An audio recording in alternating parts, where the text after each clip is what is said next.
Imagine receiving a substantial inheritance.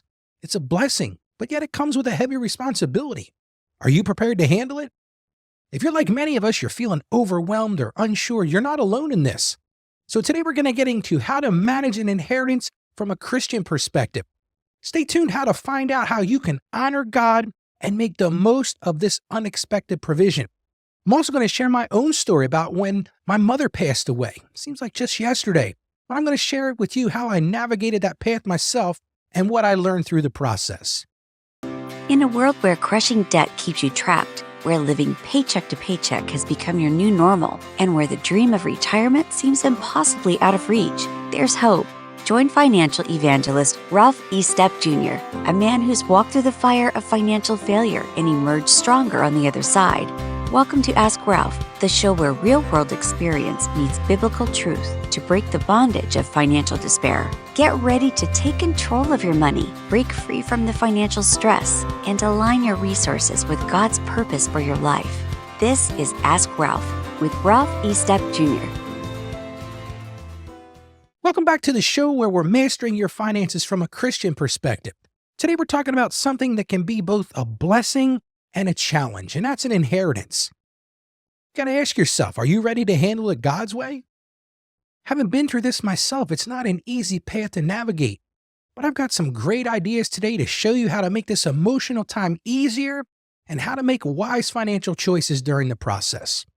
Now, yesterday we talked about how to stay generous for God even in those tough times. And if you missed that episode, I'm going to encourage you to go check it out and listen to it. You get to all of our episodes by going to askralph.com. And yesterday I packed it with practical tips and a bunch of biblical insight on how to maintain that heart of generosity.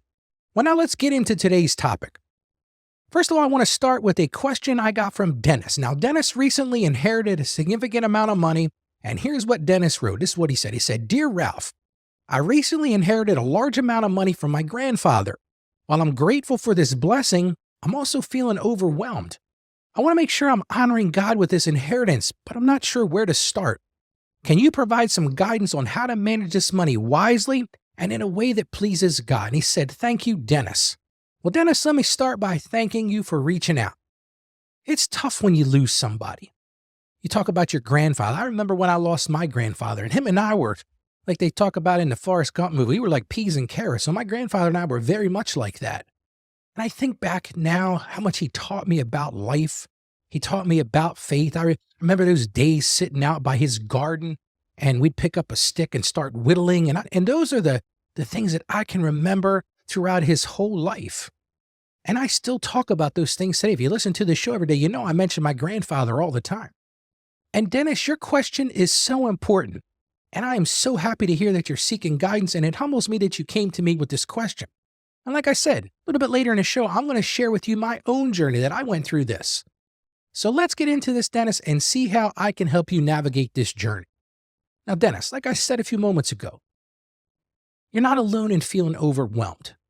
Receiving an inheritance can be a mix of emotions. You've got this grief that you're dealing with. You just lost a loved one. You got this gratitude because this person thought enough to save and leave something for you. But it's also coupled with this sense of responsibility. But here's one true thing I want to state at the beginning. God is with you in all of this, and He has a plan for every resource He's provided you. So today we're going to explore some biblical principles and some practical steps because I think that's important to help you manage your inheritance responsibly. Now, if you've got a question just like Dennis, I'm going to encourage you to head over to justaskralph.com because I'm here to help you with all of those financial concerns. And don't forget, we just made a change to this, but every Tuesday at 1 p.m. Eastern Time, I go live where you can get your questions answered live. You can join us by going to askralphpodcast.com/live. Again, that's askralphpodcast.com/live. And I'll be looking for you in the chat. You know, Dennis, I always like to start off with scripture. And I found this verse from the book of Proverbs that I thought directly relates to your question, Dennis. And it comes to us from Proverbs chapter 13, verse 22, and it says this: "A good man leaves an inheritance to his children's children, but the sinner's wealth is laid up for the righteous." And Dennis, I thought about that, and it reminds us that righteous living, it positions us to bless future generations. And that's exactly what your grandfather did. It's exactly what my mother did. And I'll talk about that in a little bit. But you might be asking the most logical question, but how does this apply to me, Ralph? How does this Bible verse apply to my inheritance? Well, big picture, Dennis, this verse highlights the importance of stewardship. This show is basically all about stewards, being a steward, following that stewardship. As Christians, we got to remember, we're not just owners of our possessions. We don't actually own anything. I was doing a interview the other day and somebody said, how do you manage stuff? And I said, well, the first thing we have to realize is not ours to begin with. We're really just caretakers. God has given us these things to be a caretaker of. And Dennis, he's given you this inheritance from your grandfather. And I think if you use that perspective, if you really focus on that perspective, it's going to shape how you view and manage your inheritance. Because here's the truth, Dennis, it's not just about you. That inheritance, it's really about how you can use this blessing to further God's kingdom. Which leads me to my gratitude statement for today. And today I'm grateful for the opportunity to discuss this stewardship. And it is truly a reminder to me and to everyone listening that everything we have is a gift from God. And we are called to manage it wisely. So Dennis, let me cut to the chase and let me explain to you how you can do just that. Well, let me start with a story, Dennis. I think this one will kind of bring out the things I want to cover today. Imagine this. You're standing at a crossroads. I remember the Robert Frost, two roads diverged in yellow wood and the path less taken, I think it's what it's called. But picture this. You're walking through the forest. You get to a fork in the road. You've got one path to the left, you got one path to the right. And inheritance is very much like this. You've got path one. And path one is this immediate gratification. You've got this windfall of money. Most of the time people say to me, I wasn't even expecting this. So what do you do with it? Well, that path one, immediate gratification, maybe you take a lavish vacation. You go buy a new car, you go buy a beach place, you go buy whatever that looks like for you. You take that immediate gratification road. Now, of course, the other side of that is you make wise investments. Maybe you consider doing some debt reduction. Maybe you consider giving back and being generous. So let me ask you, Dennis, and everyone else listening, which path would you choose? And that's a tough question to ask. It's a tough question to answer because I've been there and I'm going to talk about that in a little bit. But let me tell you about my client, Henry, because Henry is very much like you, Dennis. He inherited a significant sum from his grandfather. I don't remember the exact amount at the moment. I want to say it was a couple $100,000. So this was not chump change. This was serious money. And just like you, Henry, or just like you, Dennis, he came to that fork in the road and he had those two paths to choose from. He was tempted by that immediate gratification. He thought to himself, hey, man, I can go buy a new car, a flashy new sports car. I could take this money and I can remodel my home. I could go on an exotic vacation. My wife and the kids and I, we've never really had a, quote, real vacation. And as he starts to think about those and he's envisioning, driving down the road in this new car and this remodeled house with a big, studio theater room and, a big backyard oasis with a swimming pool and all those things. And Henry started to say, something just doesn't feel right. Because, as I said, he had inherited this money from his grandfather. And now let me tell you about Henry's grandfather. Henry's grandfather's all like my grandfather, sort of a salt-of-the-earth guy. His grandfather was one of these guys that was a wise steward of his resources. And he always talked to Henry about honoring God. He always shared with Henry, it's not ours, Henry. This is just stuff that I've been blessed to steward while I'm here on earth. And so Henry, he was at that crossroads and he says, I don't know which way to go. So the first thing he decided to do was he sought God's guidance. And you might be saying, Ralph, okay, what does that look like? Well, let me tell you what that looks like. For Henry, he prayed about it. He started off with that prayer. He hit those knees and he said, Lord, I'm overwhelmed. I don't know what to do here. He started to dig into the Bible and look for biblical principles. And it came to him that this inheritance as much as it was a blessing, was truly a major responsibility. So Henry talked to some professionals. Actually, Henry reached out to me and we had a consultation. And the first thing Henry did was he paid off his high interest debt because he knew that was a burden on him. He had this windfall. Yes, he could have gone and bought some lavish new car or remodeled his house, but then he remembered. He says, I remember him saying this to me. He said, Ralph, I've got this credit card debt. I keep on putting it off and putting it off and putting it off. And I said to Henry one day, I said, well, maybe the Lord's put this money in front of you because he's trying to break free, trying to unshackle you from that debt. So that's the first thing Henry did. He paid off his high interest debt. Dennis, I'm going to encourage you to do the same thing. If you've got high interest debt, start by paying that off. The next thing that Henry did was he invested in a diversified portfolio. He enlisted what I call the dream team. He went and found people that could help him. He went and found people that could give him financial guidance. And one of the biggest things he did was he started that emergency fund. If you listen to my show, you know I talk about this all the time. Emergency funds are there to protect you when you need it. And it sounds like a silly thing to say, but it's true. So Henry paid off debt. He put money into a well-diversified investment portfolio, and he built that emergency fund. But Henry didn't forget one of the other main things that he learned from his grandfather, and that was generosity. So one of the big things that Henry did was he gave to his church. He started supporting charities that aligned with his values and charities that his grandfather supported. And the coolest thing ever, and I helped him do this, he actually started a scholarship fund in his grandfather's name. And I remember a couple months later, Henry came in and the scholarship was up and running and there was a lot of people applying for it and that sort of thing. And the transformation in Henry's life was remarkable. I remember him saying to me, Ralph, I feel at peace about this. I have a purpose. When I first got this inheritance, I figured, I'm going to go buy some stuff and that'll make me feel good for a few minutes. He goes, Ralph, but this money that I've gotten from my grandfather, it's transforming my life. And he was honoring God. He was really making a huge impact with his grandfather's legacy. And the key takeaway this is his story shows that responsible inheritance management is not just about managing the money. It's about managing that legacy. It's about honoring God. And when you responsibly manage that, it can really lead to true fulfillment. And Dennis, let me speak directly to you right now. This story could be you too.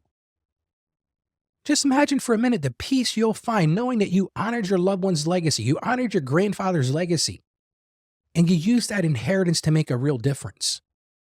Just like Henry, imagine seeing the joy of seeing those fruits of generosity and the impact it has on others. Henry's going to see that as people get these scholarships that are in his grandfather's name. But you also have to think about, Dennis, what if you make those wrong decisions? Because listen, Henry could have taken that path to the new car and the remodeling and the lavish vacations. So you have to consider making the wrong decision, the pain that will come along with that. Think about the regret you might feel if you squander your inheritance on fleeting pleasures. We're surrounded by these fleeting pleasures. Go on to social media, man. You are going to see pleasure after pleasure after pleasure. But think about the missed opportunities that you would have to bless others and further God's kingdom. I know that's a lot to cover, but listen, I'm going to help you navigate this. And I promised at the beginning I would share my story. So let me do that now. I've talked about my mom a lot on this show. Talked about how when I was 8 years old, my mom and dad split up, and the last words out of my dad's mouth are, well, son, you're the man of the house. Well, I didn't realize that came along with that was having to help my mom. At 8, at 9, at 10, I'm in a car dealership helping her navigate a car dealer. I'm trying to figure out how we get heating oil in the house. So my mother taught me so much about what that looks like to be frugal, what it looks like, what it looks like to try to manage what God has given you. And as you know, about 2 years ago, it would be March of 2023, my mom passed away. She had a glioblastoma tumor. Came on all of a sudden. I mean, this was a thing that happened over a few months. And I saw my mom, failing, and I was there on her deathbed the day she died. And that was truly an honor to me. So I get like what this feels like, the emotions that go along with losing somebody. Like I said, it'll be 2 years in March. Her birthday was just a week or so ago. She would have been 77. So those things I take with me. So my mom passes away, and this is my mom never really had a lot. But let me just tell you, when I looked at the inheritance, I was shocked. I was shocked by the amount of savings that my mom was able to put away. I mean, she never made six figures. She never had that lavish lifestyle. But let me just tell you, she was able to squirrel away several hundred thousands of dollars. Now, I didn't get all of that. My sister and I split that, and that's a topic for another show. But that was a testament to her frugality. And for me, the biggest honor in my life was being there and holding her hand when she went to meet Jesus. I mean, to me, I'm going to get emotional about that because it was just an amazing experience. But then all of a sudden, that go past the funeral, go past all of that, and her broker calls me and says, "Ralph, guess what? Your mother's left you some money." And I'm not going to get into specifics because I don't really think it's necessary. But I was so honored to get that. And what did I do with it? It was so important to me to make sure I honored my mother with this. And the reason you're hearing my voice today, the reason if you're watching this on YouTube or Rumble has a lot to do with what my mother left me, because I put those resources to work to further God's kingdom. And that's what I chose to do because my mom was this frugal person. But as I've shared with you at age 8, here I am trying to help my mom who wasn't terribly financially astute. And it really became my mission. So when my mom passed away, the most logical thing for me to do is put her money to work. Now, I did some other things. I did some lavishness for myself, of course. And I'm not saying to anybody, I'm not judging anybody. I'm just saying, how can you make better decisions? So let me talk now about some pitfalls that you could find yourself in. And I navigated these myself.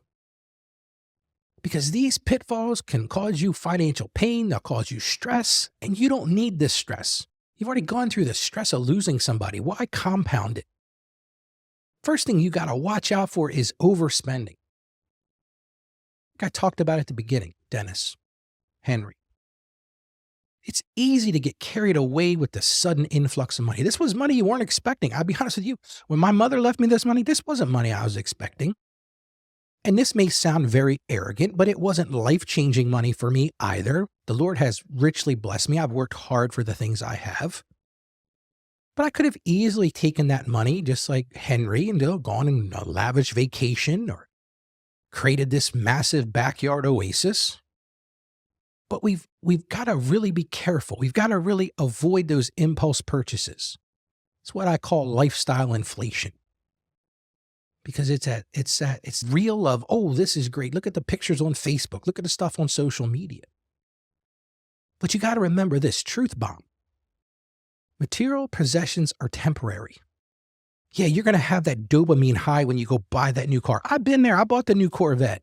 I had that dopamine high, but man, that falls off really quickly. So you've got to measure that. Remember that material possessions are temporary. Second thing, I'm a tax guy, so I'm going to remind you, don't forget about taxes. Depending upon the type of inheritance you have, there may be some significant tax implications. So you've got to plan accordingly. I'm going to encourage you highly to consult with a tax professional. You can make an appointment with me by going to askralph.com and you can book a call with Ralph. But you need to understand that there may very well be some tax consequences to this inheritance. It really depends on each individual situation. Another thing you got to be worried about, a lot of people don't think about this one. You could lose other income sources. You might be saying, Ralph, what are you talking about here? Well, guess what? If you rely on government benefits, if you're getting state benefits or government benefits, you might lose some of your benefits because this inheritance could affect your eligibility for those benefits. So you got to make sure you understand the full impact of what this looks like for you. If all of a sudden you've got additional income, because maybe you inherit a stock portfolio or bonds or a rental property, whatever that looks like, and your income changes, that could dramatically impact your government benefits. Now, there's not a whole lot you can do about it except for to understand those things. The fourth thing, you could make this decision to not save enough. You have to be really careful. Don't get so caught up in immediate spending that, oh, I got to go spend the money on this. I got to go spend the money on this. Don't get so caught up on that you neglect long-term savings goals. Like Henry did. Henry used his money from his grandfather to build that emergency fund. And I'm going to encourage you to do the same sort of thing. Pay off those debts. Set that money aside for future needs. Build that emergency fund you've been putting off. Number 5 comes down to education understanding. One of the biggest pitfalls is not understanding the full scope of the inheritance. You got to be sure you understand any of the debts or liabilities associated with the inheritance. For example, I had a client not too long ago that inherited 2 or 3 rental properties when his father passed away. And with that came, it was great. Oh, Ralph, I got these rental properties. Well, he had no idea that there was mortgages on these properties. And we figured it out after a while. There was all kinds of contractual obligations he had. His dad had gotten grants for certain things that those projects needed to be completed. So you've got to really understand the full scope of your inheritance. Don't let those unexpected financial burdens catch you off guard. I think back when I'm thinking about this right now is when I was a kid watching the Three Stooges. And it might seem like a really silly thing to talk about during this in-depth conversation. But I remember the Three Stooges, they would get, a knock at the door and there was this telegram messenger and the three of them had just, inherited all this money from their Aunt Sally who lived in the United Kingdom or something like that, which is why I'm going to get to another in a minute here. But then it would list, oh, you got this, and then, oh, but don't forget about inheritance tax. And they got to the bottom, they actually owed the messenger man, which is silly.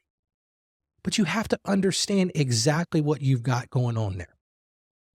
Number 6 thing, big pitfall, failing to communicate.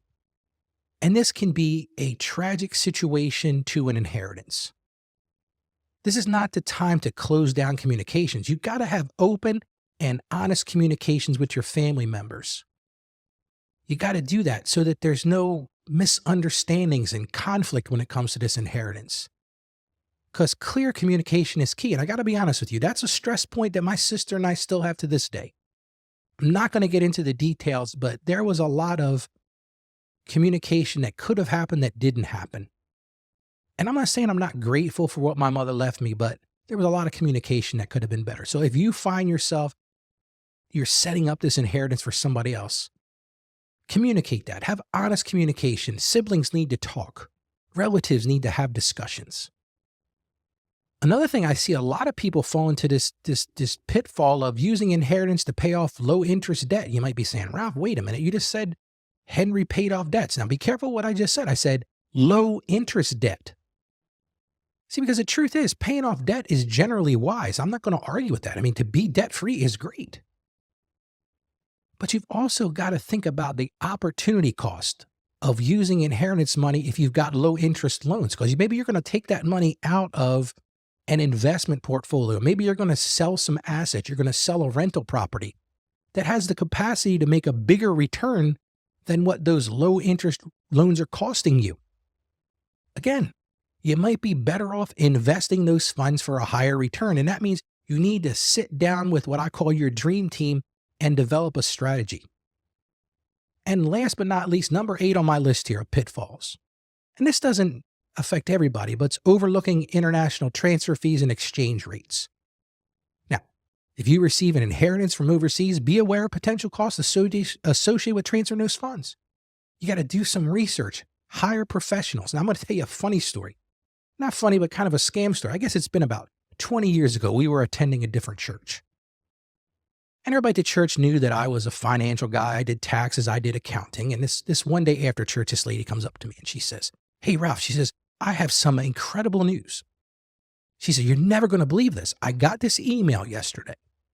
And it says that I just inherited $3 million from this cousin of mine I didn't even know existed. And I said, wait a second. I said, so you're telling me that you just got $3 million. Somebody just left it to you. Don't even know who this person is. Yeah, Ralph. And here's the best part. All I've got to do, they told me to just email me. They told me to email my routing number and my account number from my bank account, and they're going to just send the money and put it in my account.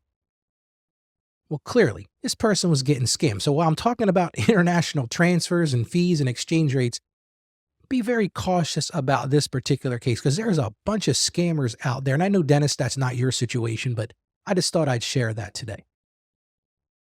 So, Dennis, I know I've covered a lot today, but you can overcome this situation too. Because remember this. This is where the hope is. This is where the strength is. God is with you every step of the way here. God is going to help you. You just have to ask him for his help. He's going to equip you with the wisdom and the strength you need to manage your inheritance responsibly. So, Dennis, let me give you some action steps to help you get started. And I'm going to talk about how I navigated these things myself. Number one thing, seek God's guidance. As I mentioned, start with that prayer. Ask God for wisdom, ask him for direction, ask him for clarification. I did that with my own inheritance. I said to God, how would you use this? Lord, show me how you would use this. And he spoke to me, not in this loud, boisterous voice of, Ralph, you will do this. No, but it was subtle. He said, Ralph, why don't you start giving back? Why don't you look for a way to use the talents I've given you? And that's why I launched this show. So, Dennis, I'm going to encourage you to do the same thing. Seek God's guidance. Second thing, you got to assess your financial situation. When I meet with clients, the first thing I do if they're looking for me to help them with their finances, I take a snapshot and I assess where they are right now. And Dennis, I'm going to encourage you to do the same thing. And anybody else listening that's going through this process, take time to understand your financial needs, understand your goals, understand where you are now, and then develop a plan. Now, number 3 on my list here is maybe that plan includes paying off debts. If you've got those high interest rate debts, those credit card debts, maybe it's a second mortgage or whatever that looks like for you. You got to look at what they are and see the return on investment and opportunity costs and all that thing.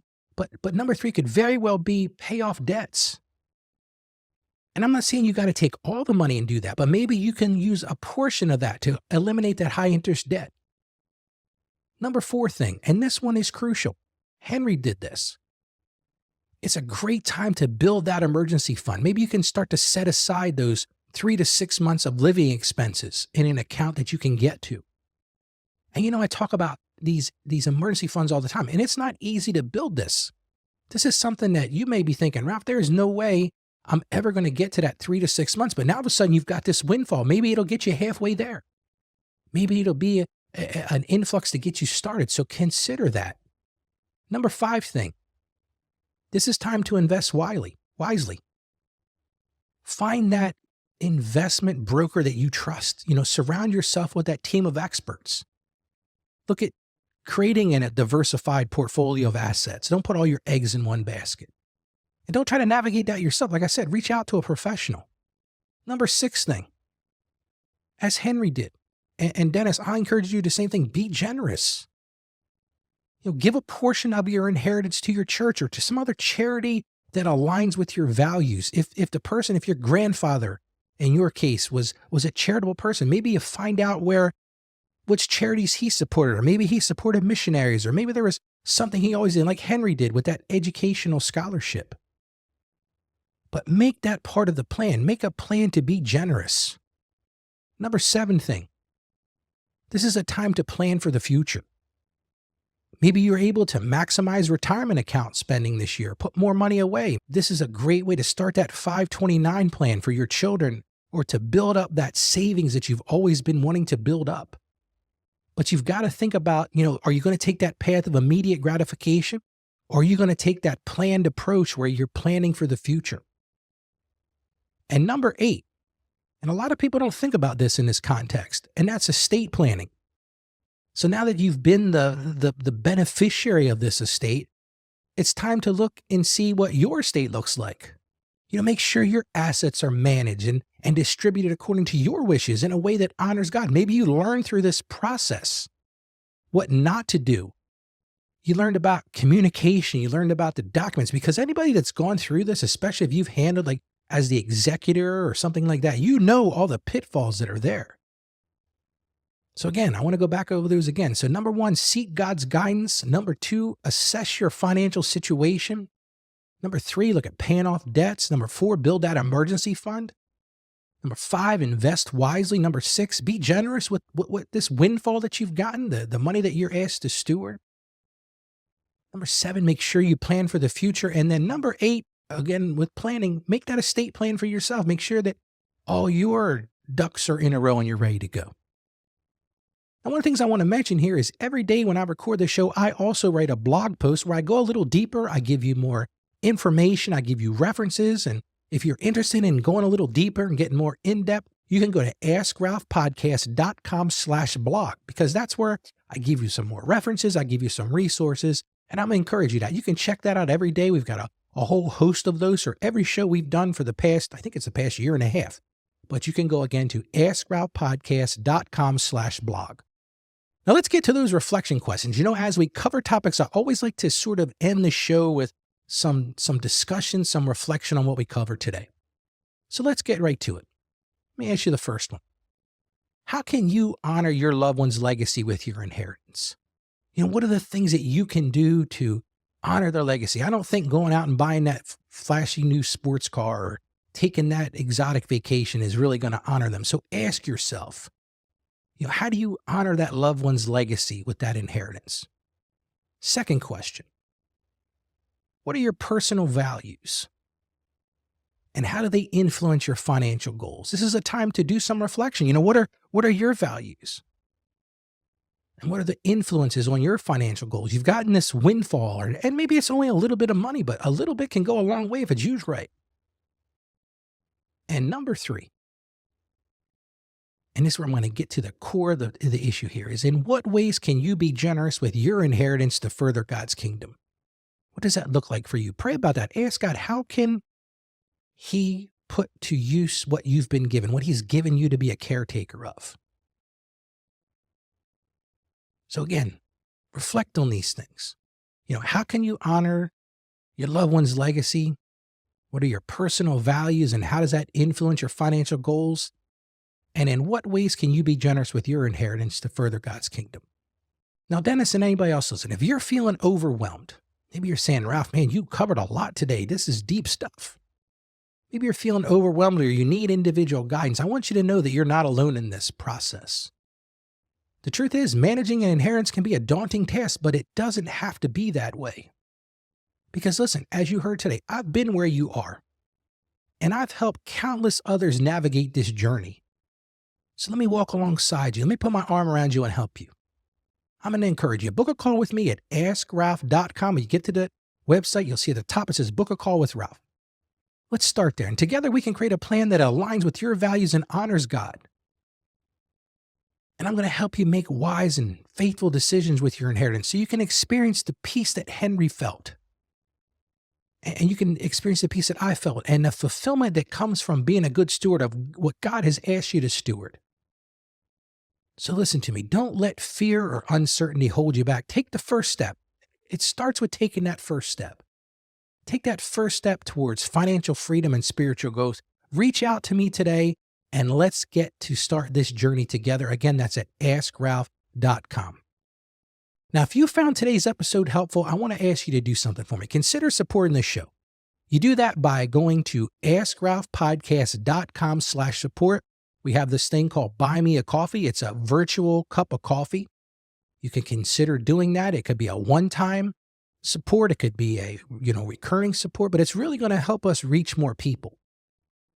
And that's what the goal is here. One of the things that I did with this money from my mother was my goal was to help continue to reach people with a message of hope and of Christian faith, because these two worlds go hand in hand. So again, you can do that by going to askralphpodcast.com/support. And remember this, these are my key takeaways. Managing an inheritance is about more than just money. That's a big part of it. You got to understand how to handle that. It's also about stewardship. It's about honoring God and furthering His kingdom. And Dennis, again, I want to thank you for your question today. I hope today's episode has given you the tools and encouragement you need, and anybody else listening. Now, tomorrow we're getting back to taxes tomorrow. We're going to be talking about filing your taxes without all your tax documents. A lot of people are tempted to do that because they want to get that refund right away, and I'm going to tell you why that's risky.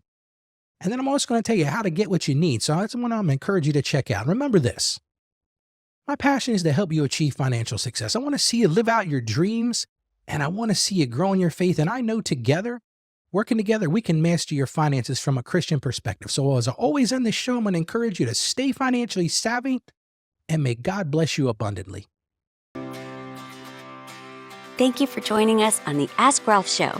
And with a simple click to subscribe, we'll invite you back to our next episode. And remember, financial issues don't have to be complicated. Just ask Ralph. The information contained in this episode of Ask Ralph is based on data available as of the date of its release. Saggio Accounting Plus and Ask Ralph Media, Inc. is under no obligation to update this content if changes occur. Applying this information to your specific situation requires careful consideration of all facts and circumstances, and any information provided is not to be considered as financial, tax, or legal advice. Please consult your tax advisor or attorney before acting on any material covered.